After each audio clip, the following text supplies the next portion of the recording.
It can be difficult to determine exactly what it means for a society to be succeeding or failing. What should a society or a government be providing? Should we be looking at happiness, GDP? But I think one thing that's pretty safe to focus on is literally how much life do people have? Are they living long lives, or are their lives constrained? And unfortunately for America, the numbers are not looking good. The average life expectancy for Americans fell in both 2020 and now in 2021, the sharpest 2-year decline in almost a century. So back in 2021, the average American could expect to live until the age of 76. In just the last 3 years, that estimate has dropped by 3 years.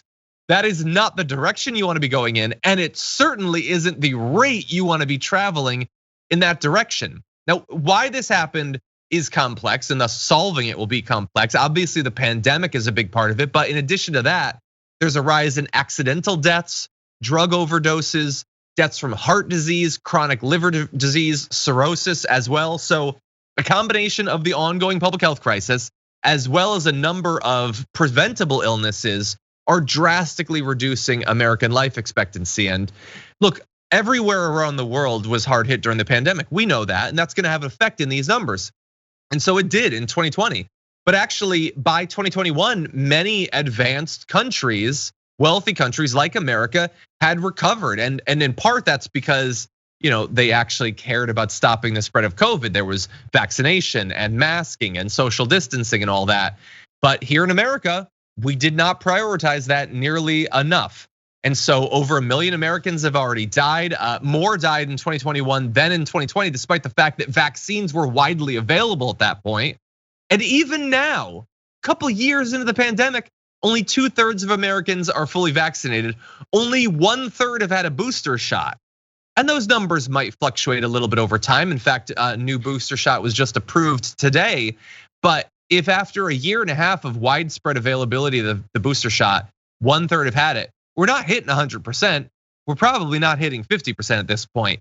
And is there any reason to believe that those life expectancy numbers won't continue to go down? What a failure of our society, a needless public health own goal, JR.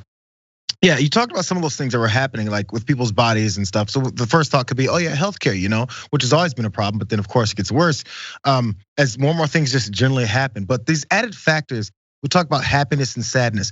I feel like sometimes people don't see, or we don't care. Who cares if Jim Bob down the street is happy, or then just generally our country, because we've had happiness stories and rates when it comes to one country versus another, and America's never very high on those things. When people aren't happy, when people aren't satisfied, when people aren't living their lives that we claim folks are living in America, that's why we're the shining example on the hill and we're the best country in the world has ever seen. For the majority of Americans, it's not that way. So people will self-medicate, they'll drink heavily, they'll do drugs as part of that self-medication. They don't know really what's wrong with them. Maybe they are dealing with some depression issues. Maybe they have had some kind of accidents, as you saw as well there too.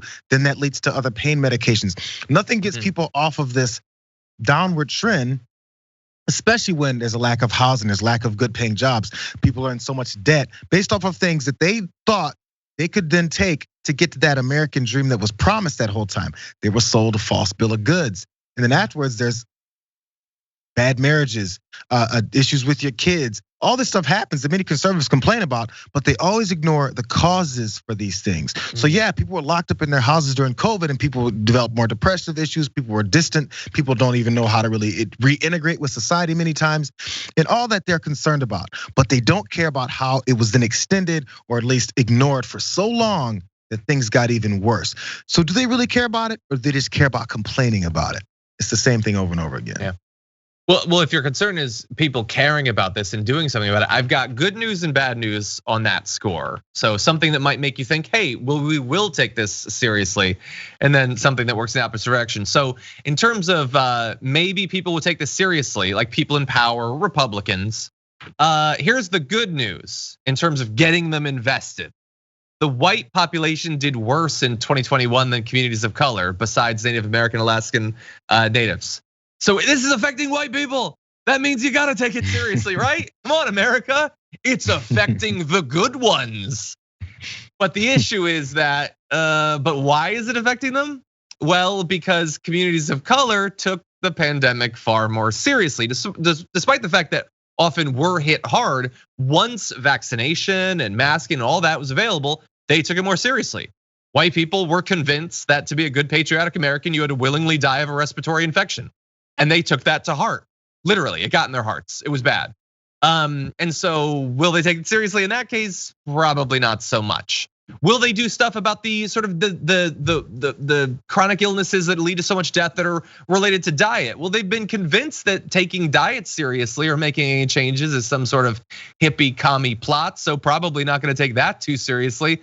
It's really an issue when you're convinced by the people that you admire, the people you love and respect, that you should die sooner. That's hard to fight against, because me telling them to be healthier clearly hasn't worked because I've done it thousands of times over the past 2 years. But these numbers, man, these numbers are really something. Yeah, Burbank and I were talking yesterday about how the people who are fighting, so many people that want us better principles and better agenda for Americans, they're literally fighting people saying, I want your life to get better. I want you to have a better paying job. I want you to have an opportunity to own a home. I want you to have better health care. And they go, how could you?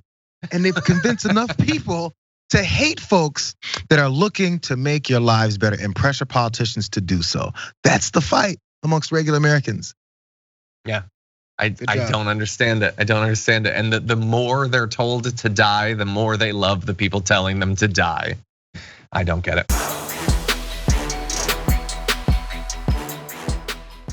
For more political news breakdowns, interviews, stories of activism, and me trying my hardest to care about the occasional big celebrity news story, subscribe to our YouTube channel at youtube.com/thedamagereport. And you can ring the bell wherever it is so you don't miss anything.